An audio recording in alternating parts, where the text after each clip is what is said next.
তো সকাল সকাল ঘুম ভেঙে গেছে, আমি এখন প্রোটিনের ক্লাস নিই। আর আমাকে আজকে যেতে হবে কাজে, কারণ অনেক দিন ধরে কাজ দেওয়া হয়নি। ঘুরতে যাওয়ার পর থেকে আমি একদিনও কাজে যাইনি, আর আমি প্রথম কাজে যাচ্ছি। তোমরা যারা আমার ভিডিও দেখো এবং লাইক সাবস্ক্রাইব করো না, তাদেরকে বলবো লাইক সাবস্ক্রাইব করে দাও, এটাতে কোনো পয়সা লাগে না। তো আমি এখন রেডি, আমার হেল্পারও চলে এসছে। তো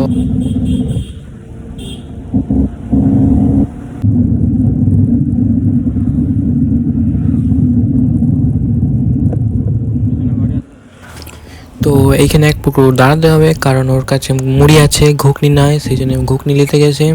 তখনকার আমি চশমাটা পরে নিই, এই চশমাটা পরে পরে এবার বেরোবো আমরা কাজের উদ্দেশ্যে। তো আমার এখন কাজে চলে এসেছি, এটা হচ্ছে আমাদের কাজের সাইড। চলো পরে যে পথে দেখাচ্ছি তোমাদেরকে কাজের সাইডটা গোটায়।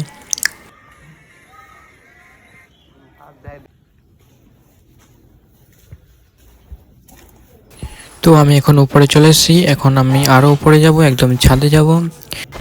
তো সকালবেলাতে আমার মুখটা বাংলার 5 হয়ে আছে, এটা হচ্ছে আমি। এখানে গোটায় পানি ভরা রয়েছে, পানিগুলো বার করতে হবে, নাহলে কাঁচার খেয়ে গেলে অনেক বড় মুশকিল হয়ে যাবে। তো আজকের ভিডিওটাই এই পর্যন্তই, আগের ভিডিওয় দেখা হবে, তব তক লিয়ে বাই বাই।